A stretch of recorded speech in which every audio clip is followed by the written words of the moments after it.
Anthony Joseph Maskell. How was a priest able to abuse 39 victims, murder a nun, and live freely for years without facing any punishment? It all began in 1967, when Anthony Joseph Maskell was serving as a priest at St. Clement Church.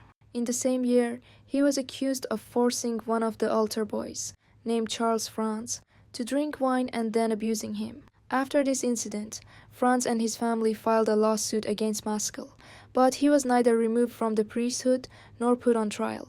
The Archdiocese of Baltimore only transferred him from St. Clement Church to another church. After this transfer, Maskell became responsible for the Catholic Youth Organization, and at the same time worked as a counselor and priest at a girls' high school in Baltimore. At this school, Jean Hargadon Weiner, who had experienced a difficult childhood, went to the school priest, E. Neil Magnus, seeking help. However, instead of helping her, Magnus betrayed her trust, and then Maskell joined him. She later said that between the two priests, she was more afraid of Maskell because she found his behavior extremely threatening. At the same school, there was a nun named Sister Catherine Sesnick, who taught there, a woman whom the students knew as kind and supportive toward them. In 1969, Weiner spoke with Chesnick about the painful experiences she had gone through involving the two priests at the school. Chesnick promised her that she would help her. On November 7, 1969, Catherine Chesnick disappeared. Her body was found about 2 months later by hunters in a wooded area. After this event, Weiner said that Maskell took her to the same wooded area and showed her Chesnick's body in order to frighten her and force her into silence. He then told her, "You see what happens when you say bad things about people?"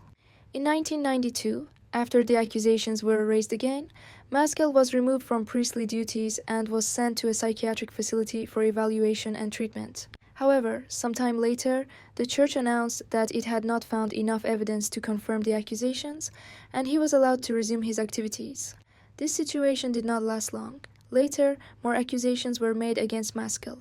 At least 39 people accused him of abuse and misconduct. He was permanently prohibited from performing priestly duties. After that, Maskell went to Ireland. He lived there for some time and also worked in the field of psychology. He suffered a stroke and died on May 7, 2001. Hans Schmidt. In September 1913, the body of a young woman was discovered in the Hudson River. The killer had tried to remove every possible identifying clue, but one important piece of evidence remained: the label on the pillowcase that had been used to wrap her body. By following that label, police were led to a store in Manhattan.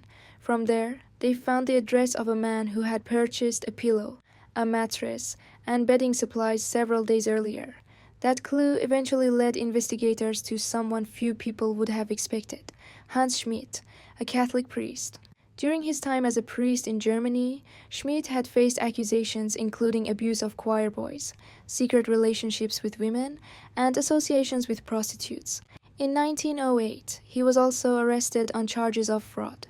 The psychiatrists who examined him considered him mentally ill, and the Catholic Church in Germany eventually removed him from the priesthood. Despite this, Schmidt used forged documents to continue presenting himself as a legitimate priest, and in 1909, he immigrated to the United States.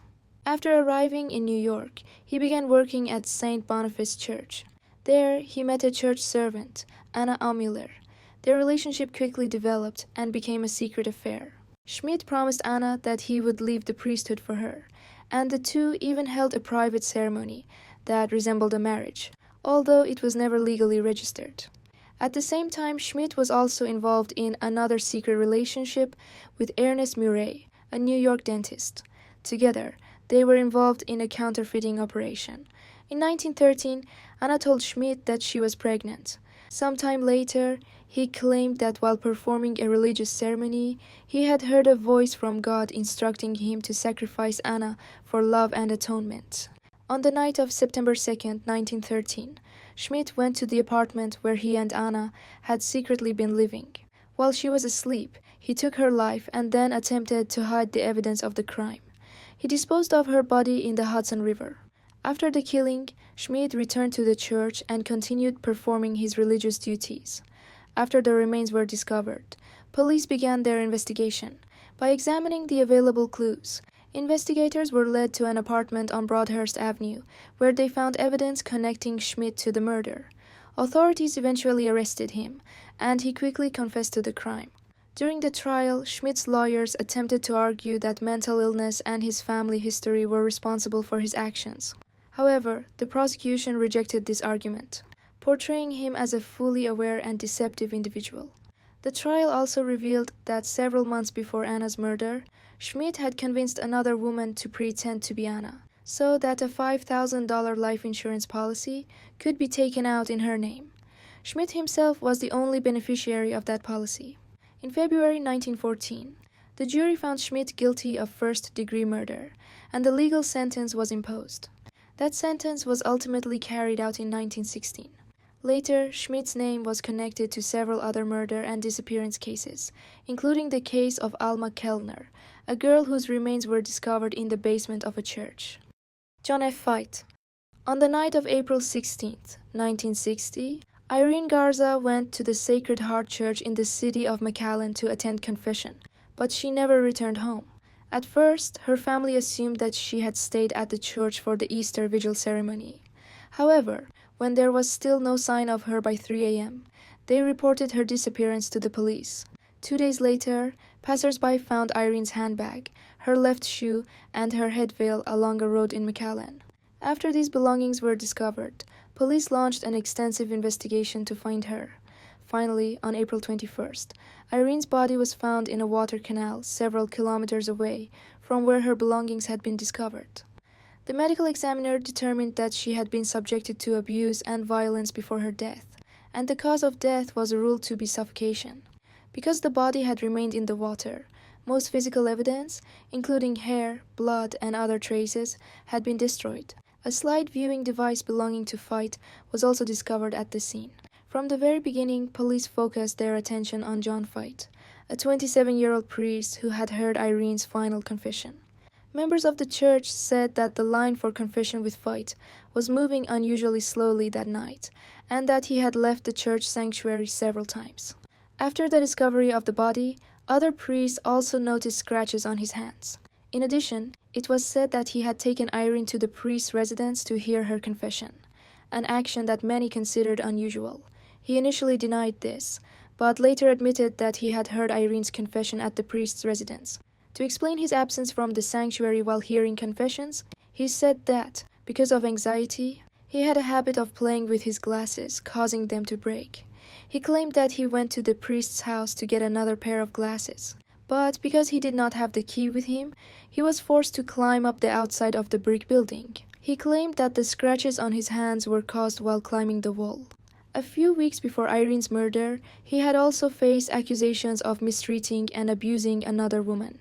That case ended without a final conviction, and he later avoided a retrial by paying a fine. Years later, he left the priesthood, got married, and began a new life in Arizona. In 2002, a nun announced that Feit had confessed to her years earlier at a monastery that he had harmed a young woman and was responsible for the death of another woman. Despite these confessions, the prosecutor at the time did not consider the evidence sufficient to bring him to trial. Finally, in 2015, after a change in the judge overseeing the case, the investigation was reopened. Feit, who was 83 years old at the time, was arrested in Arizona the following year and transferred to Texas. 2 years later, nearly 60 years after Irene Garza's murder, a jury found John Feit guilty, and he was sentenced to life in prison. 3 years later, in 2020, he died in prison of natural causes. Thanks for watching until the end. Make sure to like and subscribe for more videos.